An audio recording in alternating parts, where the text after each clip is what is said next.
চাকরির পেছনে ছুটে অনেকটাই হতাশ ছিলেন সিরাজগঞ্জের গাজীপুর উপজেলার এক শিক্ষিত যুবক। তবে তার এক বন্ধুর পরামর্শে আধুনিক কৃষক হিসেবে পরিশ্রম এবং অধ্যবসায়ের মাধ্যমে কুল চাষে স্বাবলম্বী হয়েছেন। উপজেলা কৃষি অফিস জানিয়েছে, তারা প্রয়োজনীয় পরামর্শের পাশাপাশি কুল চাষে পূর্ণ সহযোগিতা দিবে। গাজীপুর উপজেলা প্রতিনিধি আজিজুল ইসলামের তথ্যচিত্রে দেখুন ডেস্ক রিপোর্ট। রোকন খন্দকার, যিনি একসময় চাকরির জন্য নিরন্তর চেষ্টা করেও সফল হতে পারেননি, তবে এক বন্ধুর পরামর্শে জীবনের গতিপথ বদলে নেন তিনি। প্রায় 5 বছর আগে মাত্র 2 বিঘা জমিতে কুল চাষ শুরু করেন। কঠোর পরিশ্রম আর অধ্যবসায়ের মাধ্যমে আজ তিনি হয়ে উঠেছেন এলাকার একজন সফল আধুনিক কুল চাষী। তার বাগানে রয়েছে ভারত সুন্দরী ও বল সুন্দরী জাতের কুল। চাকরির জন্য হয়তো একটু চেষ্টা করি, কিন্তু ভালো মানের চাকরি হয়তো এই সার্টিফিকেট দিয়ে হয় না।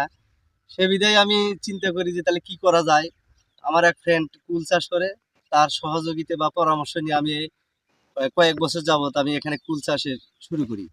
তো এখান থেকে আমার মোটামুটি ভালো স্বাবলম্বী। আমি কুল চাষে আমি অনেকটাই লাভবান হয়েছি। মনে হয় এবছর আমি আরো লাভবান হব, এরকম আশা আছে। আগাছা দমনের জন্য একটা ওষুধ প্রয়োগ করা হয়, করার পরে এটাতে বিভিন্ন কীটনাশক বা সার টার এগুলো প্রয়োগ করা হয়, তারপরে পানি দেওয়া হয়। পানি দেওয়ার পরে ফুল আসার পরে বিভিন্ন ওষুধপাতি স্প্রে করে। এবছর 2 বিঘা জমিতে কুল চাষে তার মোট খরচ হয়েছে 50,000 টাকা।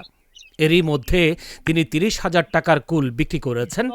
বাগানে এখনও যে পরিমাণ কুল রয়েছে তা থেকে তিনি 2 লাখ টাকার বেশি আয়ের আশা করছেন। সঠিক সময়ে কৃষি অফিসের প্রয়োজনীয় সহযোগিতা পেলে আগামীতে আরও বড় পরিসরে কুল চাষের পরিকল্পনা রয়েছে তার। আমরা চাচ্ছিলাম যে যদি সরকারিভাবে কোনো অনুদান, যেরকম কীটনাশক বা সার এরকম যদি বিনামূল্যে আমরা হয়তো পেতাম, তাহলে হয়তো আমরা আরো লাভবান হতে পারতাম, সামনের দিকে যেতে পারতাম।